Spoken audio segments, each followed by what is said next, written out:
Welcome to another episode of Lunch with the Shark. Join us as we dive deep into discussions about business, accounting, and finance to help you build a business that thrives. Now sit back and have a bite with your host, the Shark CFO, Vidal Espinosa. Hello. Welcome. Good afternoon to everyone that it's watching, everyone that will watch later on. Welcome to another episode of Lunch with the Shark. I'm your host, Vidal Espinosa, the Shark CFO, the Shark CFO. What a great weekend. It was a very relaxed and productive, actually, very, very productive weekend. This week in the US, due to the situation that the world is living, we have had our government extend the deadline for tax returns, individuals, corporations, for everybody, to July 15th. That's actually this next Wednesday, July 15th, 2020, to present your 2019 tax returns. And we actually worked on reviewing what was pending, what was not pending, contacting our clients to let them know that, hey, you know what? We had previously programmed payments for taxes due, prepayments for the first second quarter of 2020. And it was just a reminder, a refresher, because originally tax returns were due on March 15th and April 15th accordingly. So people forget after all this, things that are going on in our lives, things that are going in the world. So people forget, but that's what we're here for, to remember, to remind you guys. Unfortunately, taxes, there's only two certain things in life: death and taxes. That's what they say. I don't know. There might be other certain things in life, but that's what it is. That's what they say. That's what we're here for. But not only for that, we're here for a lot of things. We're here to support you. We're here to help you navigate the business, any part in the world, mostly in the U.S. and Mexico, because we know those cultures, we know those countries. We are bilingual, binational, bicultural, which is a huge plus for you if you're in Mexico, and for you that are in the U.S. to go into Mexico's market. Well, lately, for the last couple of Mondays or Fridays, we've been talking about the life cycles of business. And so far, we've done newborn, we've done infant, we've done toddler, we've done teenager. It's fun because all weekend we had a teenager at home. And believe it or not, it's everything I spoke about last Friday. A teenager. He's actually discovering himself. He's actually discovering who he wants to be. He's really, really interested now after our conversation on Lunch with the Shark, actually last Monday, he's developed more interest on actually preparing himself to become a chef. And we're letting him do it. We're letting him train, prepare, learn, study. We're buying him anything he wants when it comes to books. I have tons of books also about cooking. I was this close on buying him a training book, which I said, no, let me wait a little bit until you go to culinary school. And but that's that. It's amazing how you can discover when you start learning and analyzing yourself and or your business, you can start discovering things that you don't know about yourself or your business. So you don't know what you don't know. And let me tell you one thing. Don't be eager to grow. Don't be eager to grow. Okay? Don't rush it. As kids, we want to be adults. But as adults, Sometimes we say, shit, why did I grow up? Why did I rush it? What's the point? Enjoy each episode, enjoy each period of your life and of your business. Don't rush to become a young adult when you're a teenager. Enjoy those years, enjoy those months, enjoy that cycle, enjoy that period. You are going to learn shitload of things. Don't rush it. Don't rush it. There's programs out there that are incubators or accelerators, okay? They have a method, they have a procedure, they have a system that help you exponentially grow during certain periods of your business, okay? And I'm referring only for your business. And let's look into a newborn, okay? If they are born with premature or with an issue or something like that, they're put into an incubator to help them, just to help them, but not to rush their development or growth. Okay? Listen, they're put into an incubator to help them through the process of development and growth. They're not being exponentially rushed to grow. Okay? So as we grow older and become young adults, we may have so many choices to make. Tons of choices to make. You have to figure out where you're going to live. Hey, it's time for you to get out of the house and be dependent on your own. Where to go to college. Who will be your husband, wife. Pick a career, and so many other decisions you have to make. Are you going to have kids? Are you not going to have kids? Are you going to buy a car? Are you going to, whatever it is. But you have tons of decisions. It is at this point, you start taking the future into account and looking at your long-term goals. You start looking at the future. You start looking at long-term goals. You start focusing, okay? You start focusing on the growth and on the future of your business. It is the same with a business in this stage. It is exactly the same. Don't try to say, no, a business is different than a human. Well, yeah, a business is different than a human, but not when it comes to a life cycle. Life cycles they're the same. So be prepared, be aware, be vigilant, okay? So we have been covering the life cycles, as you know, of the business, which was birth, infant, toddler, teenagers. Let's focus today on young adults. Let's talk generally. At this stage, you are beginning to anticipate the future and make more educated and committed choices. You have more data. You have more information. You have a team. You have an executive team. You have directors. You have projections. You have a blueprint. You have a goal in mind that it's focused. Okay? You start to limit what you focus on. Focus. Where focus goes, energy flows. Where focus goes, energy flows. Okay?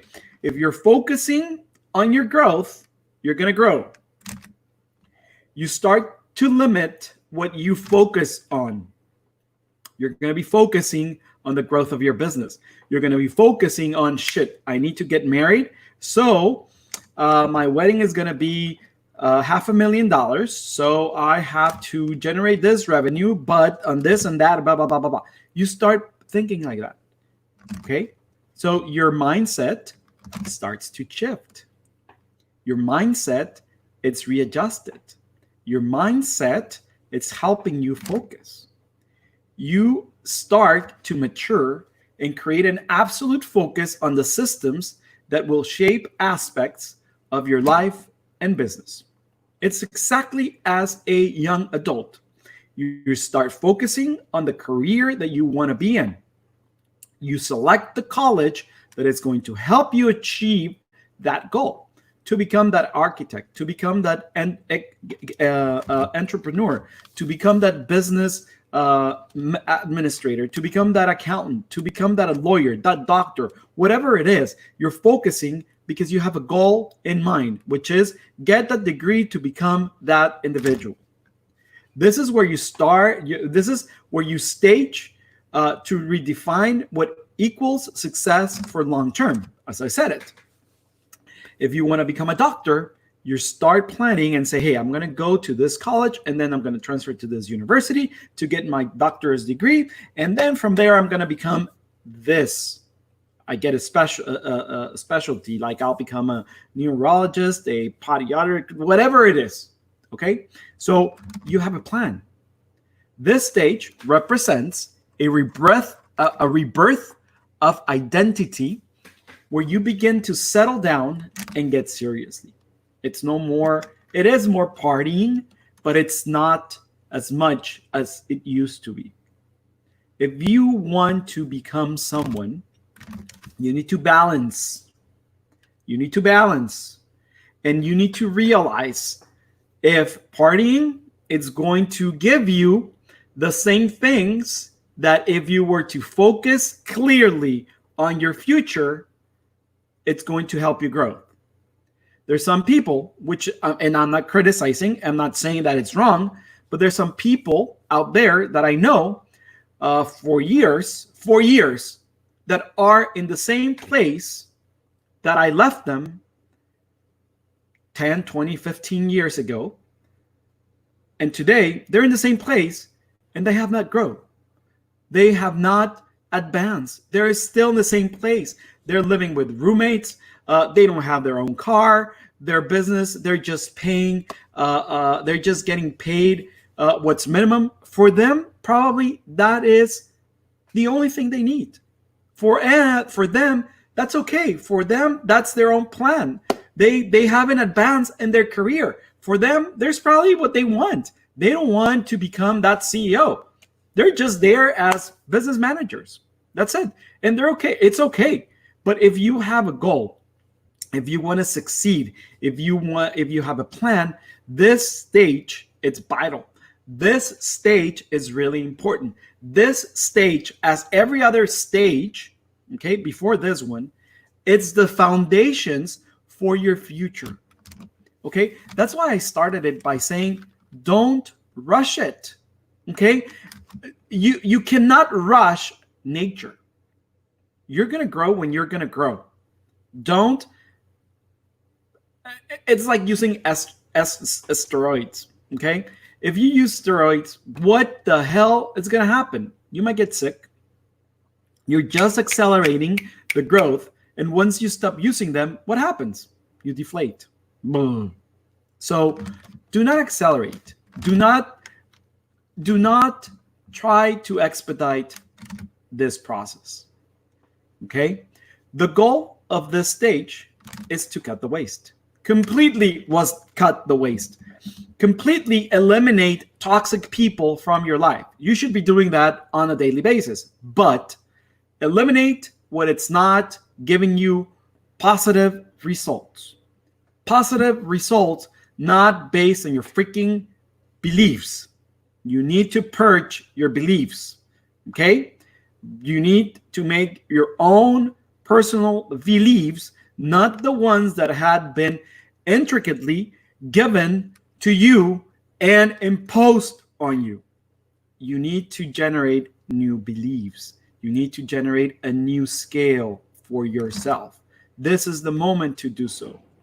Anticipate the future in order to make more educated and committed choices and increase profits versus revenues. If you see you're comparing yourself to a business, it's okay. It's okay when it comes to the life cycles. During this period of your business, the management team, it's made up of professional managers who have thought the words before. Okay, so here you already have team members at your executive levels with experience. Don't be cheap on getting that executive team created. Don't be cheap. It's time for you to continue investing in that company, because when you learn from somebody else's mistakes, those mistakes to them must have cost them a fortune. Okay? So what you are paying right now for that executive or that director or that manager or that team that you're creating, you're actually paying a fraction of what they have already invested and maybe lost in their experiences. The learning curve for your company, it's going to be reduced, diminished and it's going to be saving you tons of money. But overall, it's going to be saving you a humongous period of time. If you hire an executive team with vast experience, at the beginning, yes, it's going to be expensive based on your business growth. But at the long run, it's going to pay off. It's going to pay off because it's going to be completely less than what the whole team combined had invested in the past. So don't be cheap, okay? They have responsibilities, authority, and ability to say no. Your executive team must be able to say no. They must be able to be trusted by you, the business owner, that if they say no, even though you question them, and even though you say, it's my business, we're going to do whatever the fuck we want in this business, I would walk out of the business. Me as an executive, as an advisor. Because you're not listening, you're not growing. Therefore, why you have me there? Why am I there? What the hell am I giving of value to your company if we say something that it's against your beliefs, that it's against your wish, that it's against your inexperience, to say it that way, and we're trying to diminish your learning curve? Plain and simple. You must be ready to validate your negative to that no with solid information, with number, not just with your gut or, oh, I think that my mom, my dad, my cousin, my neighbor, oh, there's somebody else, something similar to it happened. So, but I'm going to just do whatever they want. Oh, I heard that some of the visas are not being granted because of this. No case is the same. No scenario, it's identical. So you need to compare apples to apples, pair to pairs. And even though they're same pair, they need to be the same type of pair. They need to be from the same. There's multiple factors that are involved in this. On Friday, I got an email from somebody saying, hey, can you do my tax return before Wednesday? Because I actually forgot to give you the information. Here's the information. No paperwork, no nothing, right? And then they responded, and I responded to them this morning, and I said, you know what? It's already too late for us to prepare your tax return. We have a schedule. We're going to file an extension. And they replied to us, it's very simple. Everybody's told me that it's very simple. And I responded to them, hey, you know what? It's not simple. These are the questions that I need to have from you to be answered so I can prepare your tax return. I said, you have until today at 3 p.m. to provide me that information. They responded, shit, it's not as simple as I thought it was. No, it's not. It's not. Every single tax return, it's completely different. Every single tax return has something different. Okay? And it doesn't have to be the name, the social security, and the address. No, that's always going to be different for everybody else. But the fact that it's a tax return doesn't mean that it's the same freaking tax return as your neighbor, as your friend, as your daughter, father, mom, whatever it is. No, it's not. Oh, just move here. It's very simple. Well, if it was that simple, why don't you do it yourself? It's not simple. So therefore, Be ready to be told, nope, let's not do this because this, and that. Ultimately, they have to be held accountable. But if the decision it's done by you, you cannot point fingers and say, you did not hold your ground and said no. Okay? So you need to be prepared. They need to be able to say no to you. The structure of the decision making no longer runs through the founder, although they'll still retain the ability to override, but they rarely do so because they trust their executive team, because they should not be involved on the day-to-day operations of their own businesses. They would become the most freaking expensive employee of the company. Okay?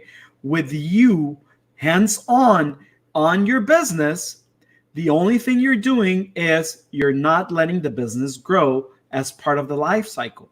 Let's compare your kids to you micromanaging and telling them, no, you cannot do this, you're going to do this.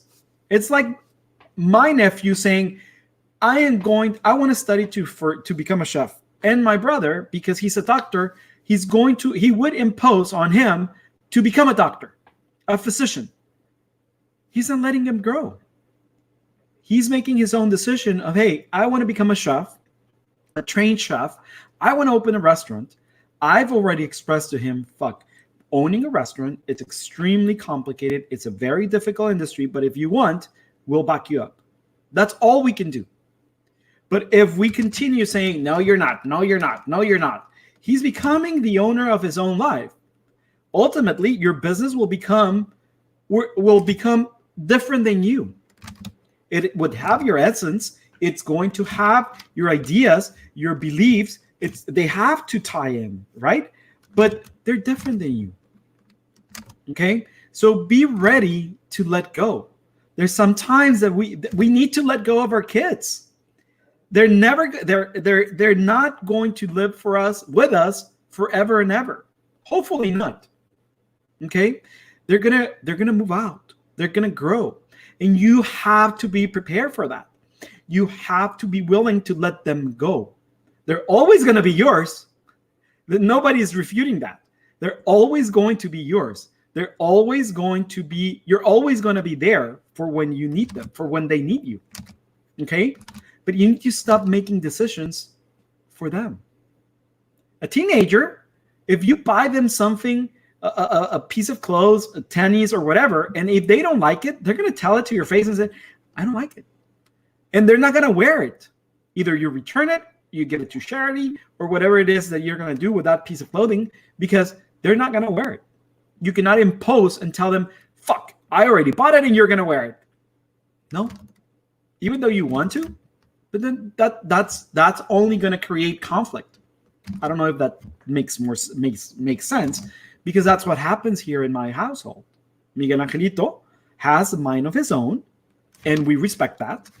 And when we go to clothing shopping, he picks his clothes. Even though we tell them, no, we don't like it, tough. If we buy it and he doesn't like it, it sits there in the closet. So be prepared and ready to let go, okay? Usually during this time, revenue drops and profits expand and your cash position starts to build back. Remember, when we are in the third phase, which was a newborn, a teenager, our cash flow contracted because we were reinvesting our profits. Okay, in this stage, we're now controlling our expenses. We can now manage the juggling of those expenses. And what did I tell you? When my revenue grows and my expenses don't increase, that's when I have real growth. Let me explain that. When my revenue grows, my sales, from $100 to $120, okay, I had a growth of $20, okay? And my expenses stayed at $80, or they even reduced, okay? Let's say they reduced to $70, which is a great reduction, okay? I'll tell you a story in a little bit. It's a great reduction because we reduced from 80 to 70, $10. So my profit, 30 and 20, it's $50 now. $50. There's actual growth. Actual growth. Several years ago, one of our very first clients contacted me and they say, hey, Vidal, they're requesting me to do a reduction cost across the board of 25 to 30%. Help me. And I said, okay, we can do a projection, but let's start by vendors, suppliers, okay? Let's start by them. You have agreements to purchase X amount of quantities during the year, and they already gave you a price. They're commodities. So there's not much fluctuation that we can work with, okay? So maybe in order for us to get a reduction of 20, 25, 30%, we're going to have to increase our consumption. Because if we go straight to the supplier and say, hey, I was requested by corporate that I have to reduce 20% your cost. What do you think they're going to tell you? Okay, so if I sell it at 100, you want 20%, that's $80. Why would I reduce 20% your purchase price? What do I get? Well, I'm going to buy you the same. Why would I reduce it by 20%? You have to give them something in return. Well, they just instructed me to ask you for 20% reduction. Well, you already asked me and I'm telling you no. What am I going to get? I need to compensate that 20% reduction in your price by something. Increase your purchases so I can make the difference somewhere. They did not understand that. And we went to also and analyze utilities. So how can you go to San Diego Gas and Electric, Pacific or Edison or whatever utility company you have and say, hey, my corporate asked me to reduce 20% cost. I want you to reduce my electric bill by 20%. What do you think they're going to tell you? Well, unplug your equipment. Unplug your equipment by 40% so I can give you a 20%. You can see a 20% reduction in your electric bill. Cell phones. What do you think they're going to do? So you cannot be that blunt and say, I want a 20% reduction across the board. You can't. You need to analyze item by item and determine which ones you're going to cut. Which ones do you have control over? That is the question. Which ones do you have control over? You have control over fixed cost that could be payroll. Okay? Maybe you have too many people in your company working for you. Maybe you have a shitload of things spread across the board on 20 individuals when instead of having 20 individuals, doing just one little thing and having a shitload of time on their hands because you're not controlling properly, your executive team will identify that and start cutting that fat. Your executive team, it's going to start cutting that fat.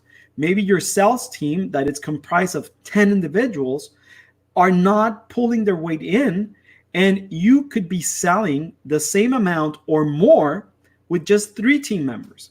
So from 10, you went to 3, so you cut 7. That's 7 times X amount of money in reduction cost. But that's an analysis that you need to do once you know your numbers, once you have an executive team, once you have people that are trained on doing so, not just because, and achieve that goal. That's a goal.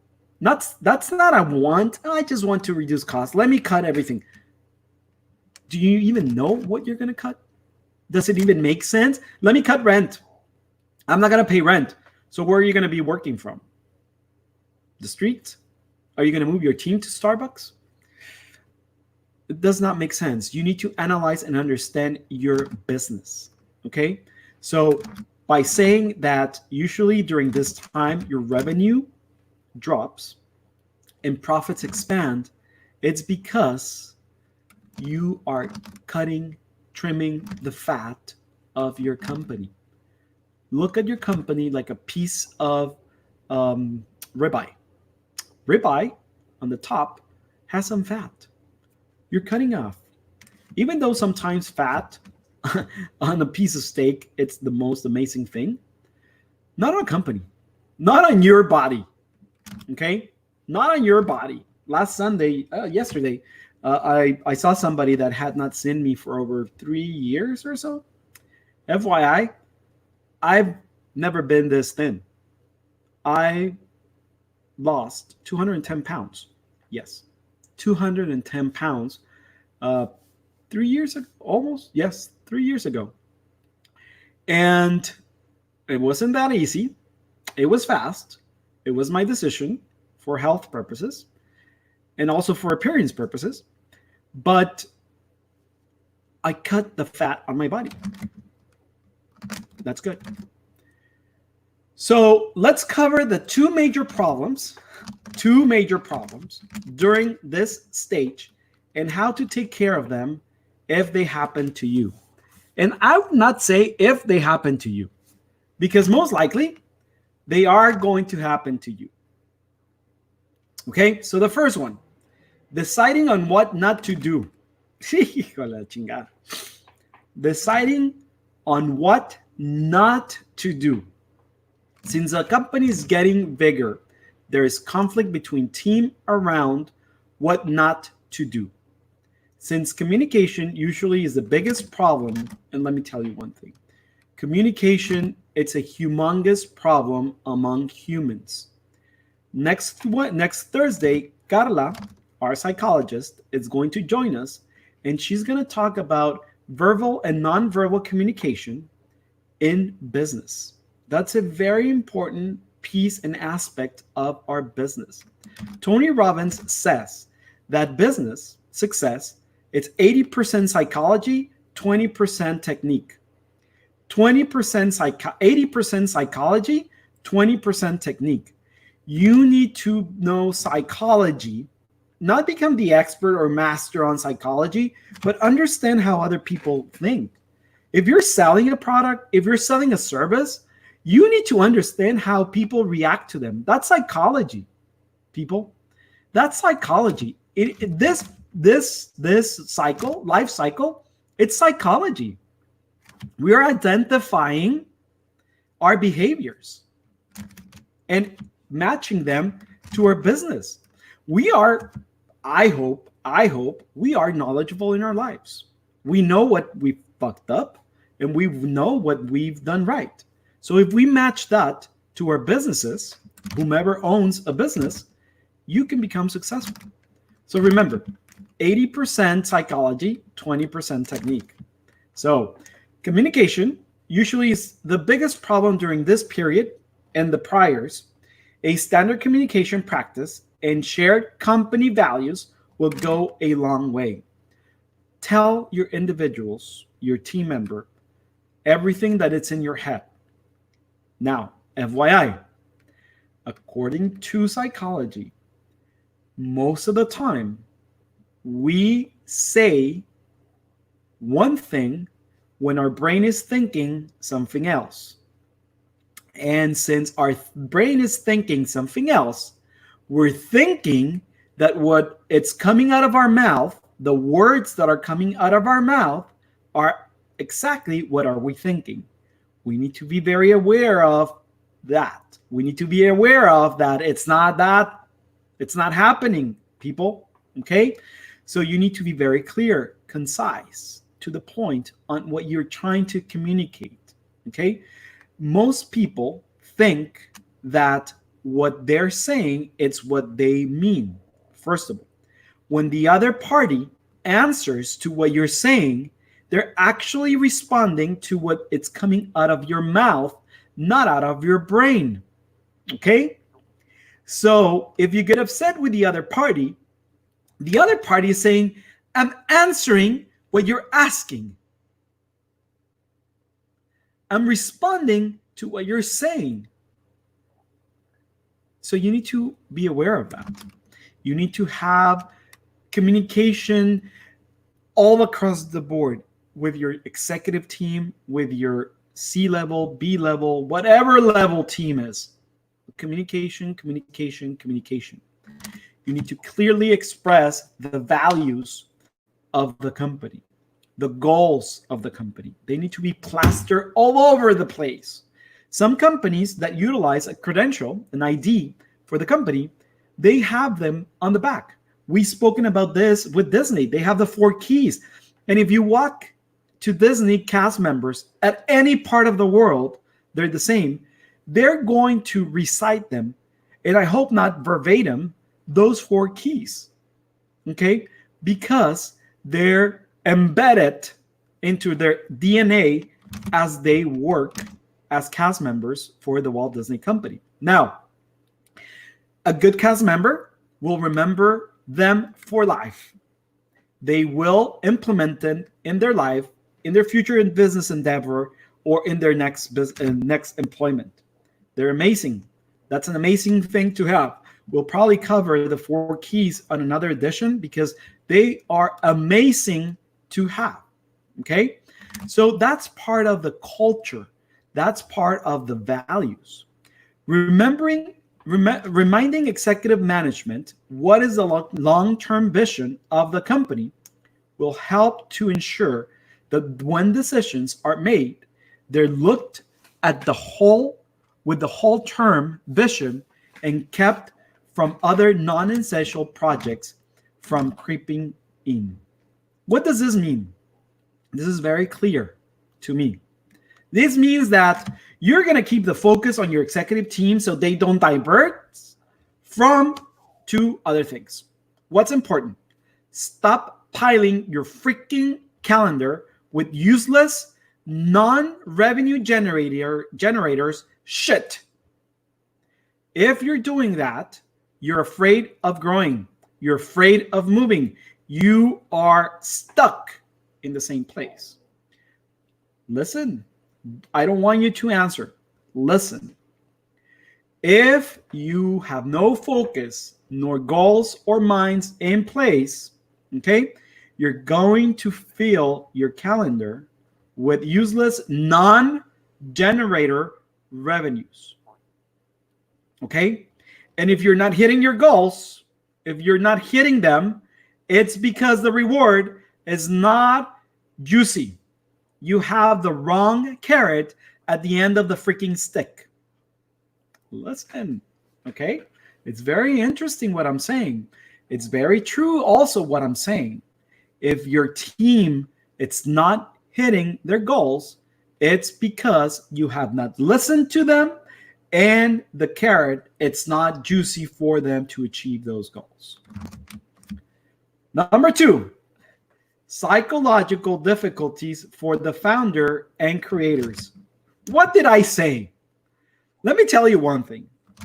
And this is something, the same thing happens with Jeff and Gabriel. Jeff, what's up? He actually prepares my scripts every single day, and Gabriel prepares the scripts for this Lunch with the Shark Tuesdays and Thursdays. And since I'm involved in part of the operation and growing the company, I have no time to review those scripts. And I wiggle it as we go because previously studied these topics. Thank God I have some experience. And today, Jeff sent me the script, and I'm not badging him or anything. This is amazing. This is great because I prepare for these shows like 5 minutes prior. And it's not due to I don't respect you. It's because during the days, I'm preparing myself on a constant basis. I read, and I get bullet points, and that's it. So Jeff sent me this script today at 11:47. So it's part of it. So psychological difficulties for the founder and creators. You don't want to lose control, first of all. Now the business owner is in a control measurement mode. Therefore, all decisions are looked at very cautiously to reduce risk. At this stage, there's no longer, it's because I'm your mother and you're going to do so what I say. You're going to eat it because I want you to eat it. No. As young adults, you can get up from the table and say, Mom, I'm not going to eat it. And you can go and buy your own burger or whatever the fuck you want to eat. That's it. Mom lost control. Oh, I'm not going to cook for you anymore. Mom, don't cook for me anymore. I'll cook for myself. So businesses at this point, the control, it's spread around. Executive teams now have certain control over your decisions. Executive teams are going to provide you with the proper information, with the proper bullet points, so that decisions that are made in consensus are backed up and you can feel comfortable based on those decisions. You're no longer going to say, it's my company and we do whatever we want. And if you do so, you're not a young adult company. This risk review can be seen as a pushback against the founder's creativity. Remember, the founder, if they are artists, they are not supposed to be involved in the operation. They're going to push back because they were involved in the operation. It's very difficult to let go. It's very difficult to accept that somebody else is telling you what to do and how to do it. But there's a reason why they are telling you what to do and how to do it. You do pay attention to a doctor. You do pay attention to your accountant, tax specialist. Or you do pay attention to your attorney. Fuck. Are you going to be pushing back on contracts or agreements that your attorney is giving you to sign and say, no. Do you know what? I don't want to have this here. Please change it to here because it looks better. What the attorney is going to say, you're paying me to reduce your risk. There's a reason why it's there. So he's going to give you ballot points, or he's going to give you the piece of law where it says it has to be here. He's supporting with proper documentation why the reasoning, why is there, and things like that. Okay? These disagreements can throw the organization back into the teenager stages or even destroy the business. If you continue with that mindset, the only thing is you're accelerating your death. That's it. You're accelerating the no growth of your company. If your company does not grow, your cash flow, it's going to suffer. Remember, 95% of small businesses in Latin America and America, they go out of business because of cash flow problems. So one thing leads to the other. The best way to handle this is to give the founder the freedom to create within wide specific limits. Clarity. That's what it's called, clarity. You need to be very clear on the founder's role. There's going to be a point where the founder is going to have to step away from the company.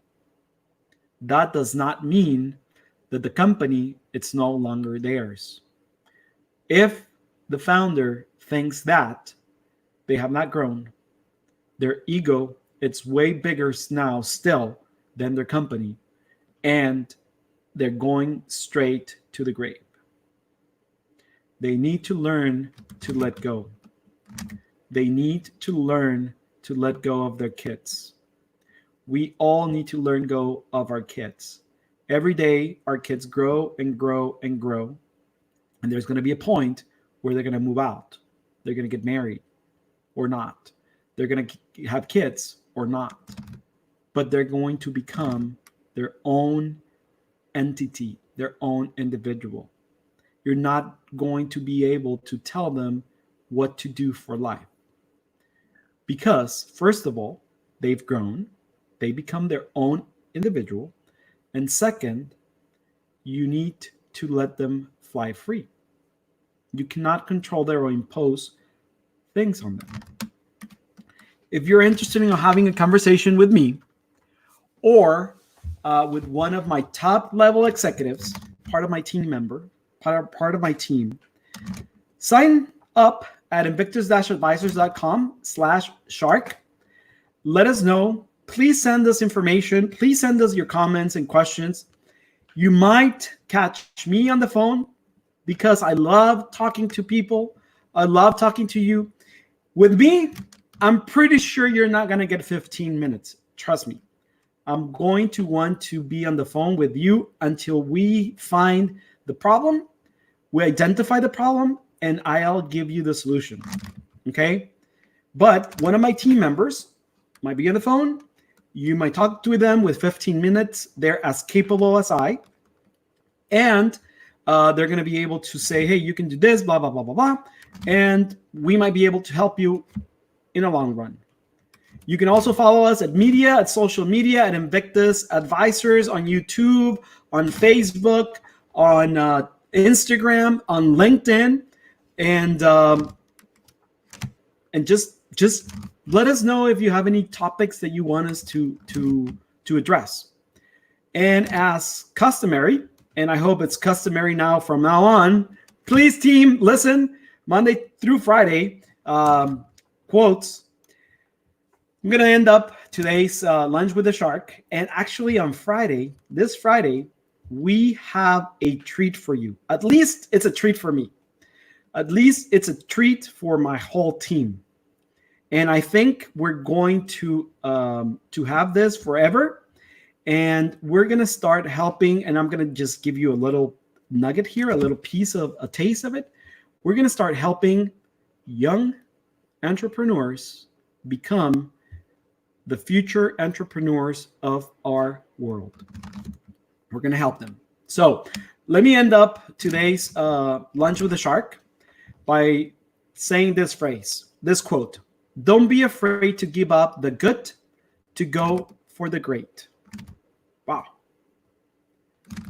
Rockefeller, American businessman and philanthropist. He's widely considered the wealthiest American of all time and the richest person in modern history. Rockefeller. Listen to the quote. Don't be afraid to give up the good to go for the great. It's been an amazing time having shared this lunch with you guys. And I'll see you tomorrow at another edition of Lunch with the Shark. Thank you and bon appetit. Thank you for listening to Lunch with the Shark. If you would like to set up a consultation with the Shark CFO, Vidal Espinosa, visit his website www.invictus-advisors.com, and don't forget to subscribe on Facebook, Instagram, YouTube, Twitter, and LinkedIn.